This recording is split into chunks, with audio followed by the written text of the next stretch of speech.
Hello everybody, it's Josie here. I'm going to be doing my wrap-up for the read-a-thon that I just took part in. So that is the femme-fan-tale read-a-thon, and it is hosted by the lovely Jean from Jean's Bookish Thoughts. I took part in the first round of this read-a-thon and I loved it, and I thought I would take part again. So I did, and I actually managed to get through a lot of books. I wasn't sure how many, I had a lot on the TBR. I wasn't sure how many of them I was actually going to get through, but I actually managed quite a few, so I'm quite proud of myself. So I'm going to go through all of the books that I read as part of the read-a-thon and also try and tell you if I can remember exactly which challenge they were for. So the first one, I'll start on a low and then we'll get to the higher points. So the first one that I have here is Big Big Sky. This book sounded really interesting. So the premise was about sort of a band of female fighters or hunters, and it's kind of like post-apocalyptic. Aliens have invaded the earth, and they're sort of fighting and hunting, and it's a group of women. Concept was still really good, but what I could not get on with this book was the style of writing, and I got as far as page 79 and I DNF'd it.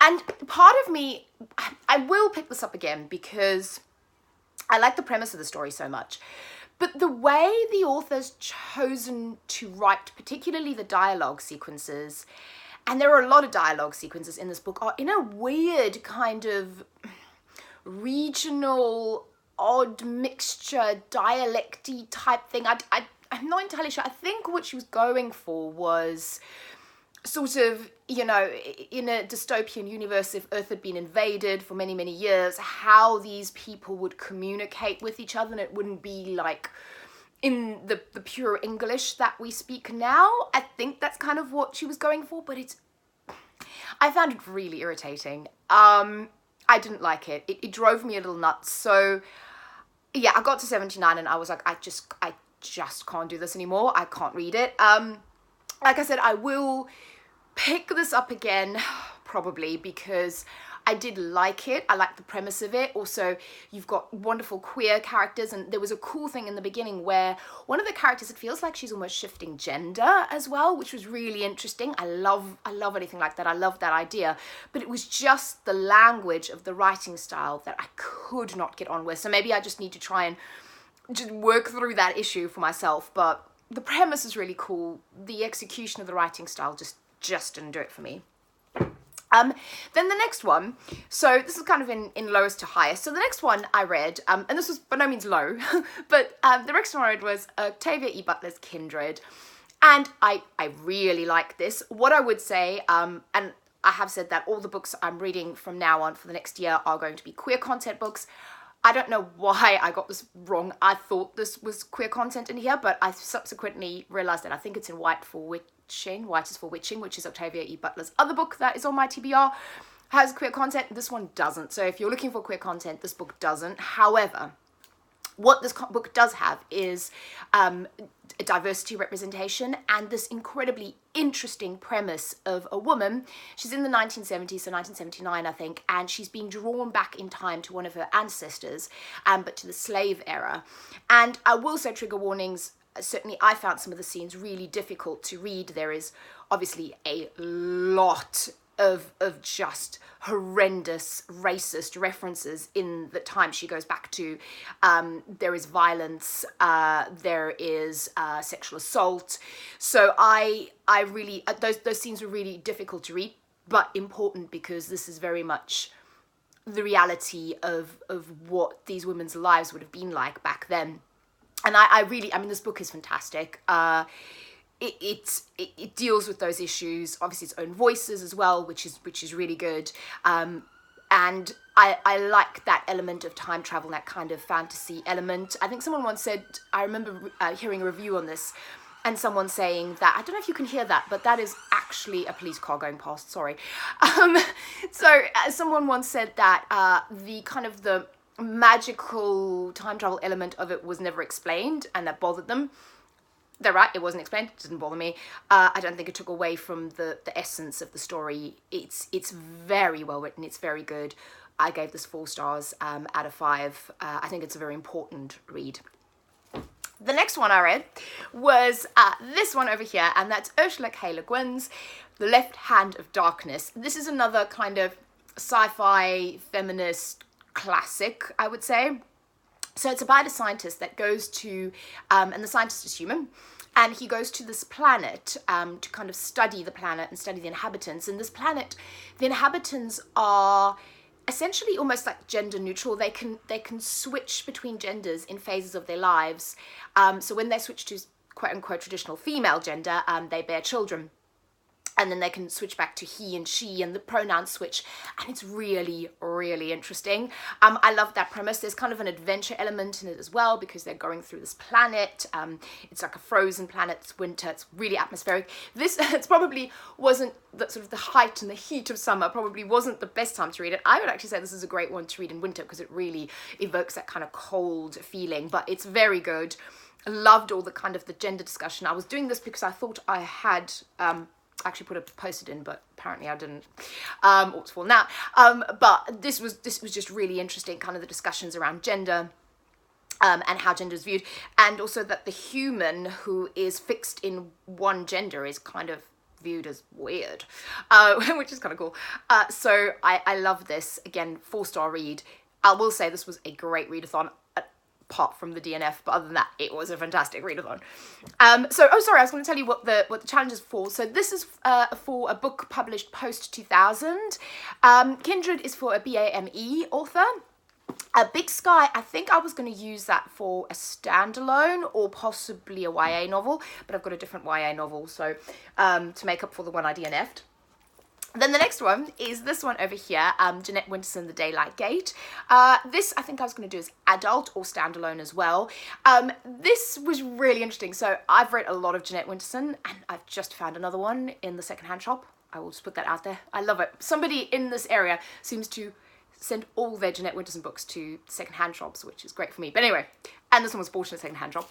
So this, The Daylight Gate, this really fascinated me because Jeanette Winterson typically, to me, doesn't really write kind of horror-ish books, and I thought this was going to be really like fantasy horror, and in a way it was, and in a way it wasn't. So this deals in 1612, and it is in Pendle Hill, and it's about witchcraft and the witch trials. So it's kind of The Crucible in a way, only sort of gayer and quite gruesome.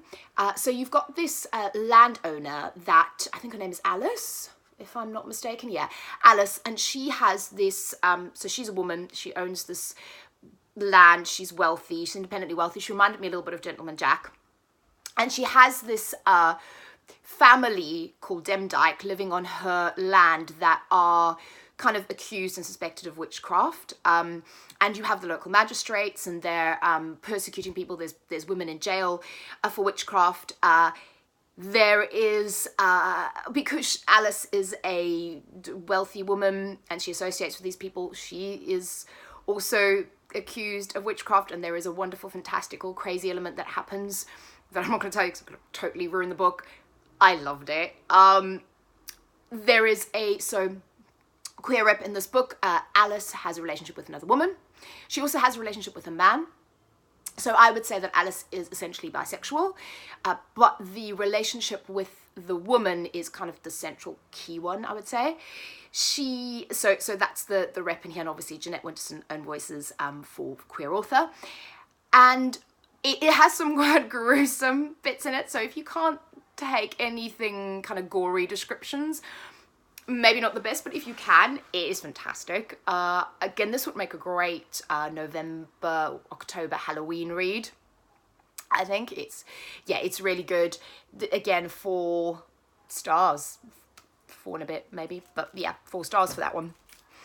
Then the next one. Okay, so these next few, I don't know what order to do these in because they were all 5-star reads for me. And it's 4 books, which is, I haven't been given out that many 5 stars now, and I've got 4 books that I've given out 5 stars to. So, okay, yeah, let's start with one that kind of jumped into this readathon unexpectedly, and it matches my tones, so I've matched myself to this book, and it's this book here, To Be Taught If Fortunate by Becky Chambers. So I was fortunate enough to get a signed copy of this book, so it's signed. which made me very happy. And one of my subscribers, Moonbook, she had actually sent me a message saying, do you know that Becky Chambers has a new book out? And I didn't know that they did. And they do. And it is fantastic. So I use this as so originally I was going to do use like short stories for the under 150 pages challenge. And this one actually has 138 or something along those lines pages. So I used that for this challenge instead because I bought it and I literally read it the next day. Because I couldn't not. So I have gone on about how much I love Becky Chambers' Wafers series, so A Long Way to a Small Angry Planet, that trilogy of books I adore. I love the way Becky Chambers writes. I didn't know I loved space and sci-fi as quite as much as I do, and I'm going to do a whole video about that, about my love and sort of my niche in there. But what I love what she does, Becky it's always about the people, it's about the human interactions, it's about the heart of the story, not necessarily about kind of the sci-fi element. Although with this one, there's a lot of research and a lot of kind of really cool descriptions. So basically you've got this spaceship, this group of humans that have gone up into space to kind of explore, and they stop off at different planets. So you've got different sections of the book called different planets. I won't give too much of the story away, but something happens. But you've got this element of science, of research in there, and then you've got these interactions. This doesn't have any romance in it. So the queer element comes in. So right in the beginning of the book, and I did mark that, I think, you've got a character. So she kind of talks about the 4 or 5 crew members of the ship. And you've got one who is described as asexual, because she says he doesn't want to have sex with me or anyone else. Then you've got some gender fluidity. You've also got some disability and trans rep. So you've got what I thought was interesting is one of the crew members is described as having patches, hormone patches, testosterone patches for his transition. So he's a trans character. And then the main character she was born colorblind. So there's some, I guess, disability rep there. But the book itself is about science, about discovering, about these interactions, about humanity, about going to other planets. It's just beautiful. I can't even... Becky Chambers just kind of captures my heart whenever I read one of their books. Yeah, I loved it. 5 stars. Then the next one, or next couple. So again, I've really discovered a love for things set in space and sort of sci-fi part of fantasy. And I did actually manage to get through both of these books. These two gorgeous. So first of all, how gorgeous are these covers, all shiny and pretty. And they are both by Amy Rose Capetta.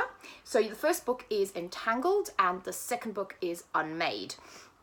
And this is a duology. So this book here is Amy Rose Capetta's very, very first book. Again, anybody that's listened to some of my videos will know my love for Amy Rose Capetta. Again, they are an author that just captures my heart. Whenever I read any one of their books, I have loved them. I am going to do a whole Amy Rose Capetta spotlight because I've now read all of the books that are currently out. There is one coming out, the sequel to The Brilliant Death, beginning of next year, but I might still do a video now and maybe update it once the other book comes out. But these books are, so this was Amy Rose's very, very first book, and this was being a second because it's a sequel. And they are, so I think that if you like the Becky Chambers trilogy, you'll like these. These are sort of YA, whereas Becky Chambers is adult. So there's more meat to the Becky Chambers ones, but I just really enjoyed myself. So you've got the main character called Cade or Cadence. And again, this is sort of post-apocalyptic. Earth, most of humanity has been destroyed. People are living in space. You've got most of the characters are human. A few are alien of the main characters. And there is so Cadence discovers that she was entangled, which means that she was kind of scientifically spliced with another baby boy when she was born. And so what is happening to the humans is they're getting space sick, and this was an experiment to see that if they kind of spliced or entangled, and they'll explain it in the book, I'm not going to go into too much detail, but if they they sort of entangled these people, it could be the hope for humankind that they would no longer get space sick. And it is sort of her story, discovering that it's her story. So she is also a musician, and she's always been, they would say, a solo act, and now she's part of something. So there's this beautiful heart in the story, which again reminded me of Becky Chambers, where, you know, yes, it's set in space. Yes, you've got this kind of space element. There's some fight scenes in there, some chase scenes. It's great, especially in the second one. I'm not going to give too much of the story away because, yeah. But there's also this heart and this finding, you know, found family and discovering who you are and learning to trust people. Beautifully written.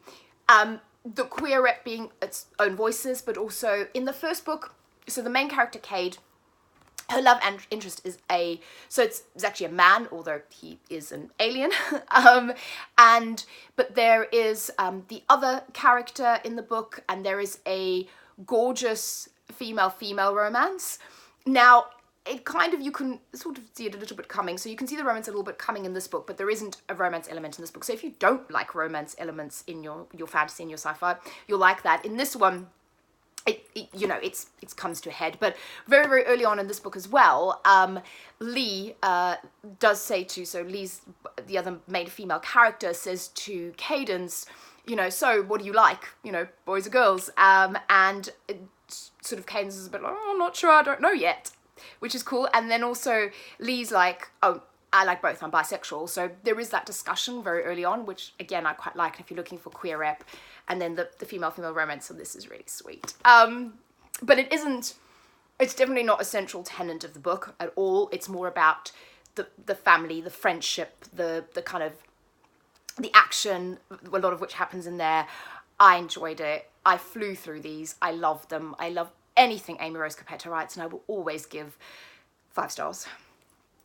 And then the last book, and this was another 5-star read, kind of took me by surprise, is The Afterword by E.K. Johnston.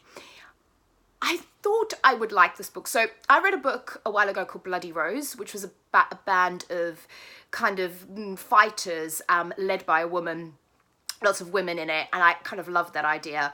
And I thought this would be similar, and it kind of is, but it kind of is, I would say, but it also isn't. So really the premise of The Afterword is what happens after the big battle is won, right? So you have this group of knights. And what I love so many things, lots of tabs. I love so many things about this book, and I actually think I'm going to do a separate review because otherwise we'll be here all day. But the knights are all female. Yes, go girls. But they still call them Sir Knight, which I loved. Just love that. But it basically is this band of knights won a very important battle for this realm to save their king. And sort of what happens afterwards? You know, and what happens to their lives afterwards? And is everything rosy and wonderful? What trials and tribulations do they have to go through afterwards? But what this also does is it takes you backwards and forwards. So it tells you kind of what happened as part of this sort of battle, and then takes you forwards. And I loved all that. I used this as different POVs because you do have different POVs in here. You also have the forwards and the backwards, which is really cool. And it is just so, there at its heart, there's gorgeous female-female romance. There's a lot of different, so again, you've got asexual rep in here, you've got queer rep, and just a feminist as fuck, which is wonderful. Like, I love the fact that you had this realm where really women were so wonderfully powerful in it. And I love that. So it is just, and again, that tenet of friendship and, you know, trusting people, and I can't, like I said, I'll do a separate video on this to talk about more about it, but it is beautiful, and I gave it 5 stars, and I highly recommend it. If you like fantasy adventure but you like it more character driven, this is highly recommended. What else was going to say, I forgot to say that this one was my YA read in the end, and that was my sequel read because those are the sequels. So that's me. Thank you for listening. I hope you have a wonderful rest of your day. Let me know if you've spoken to any of these, and I will speak to you all again very soon. Bye bye.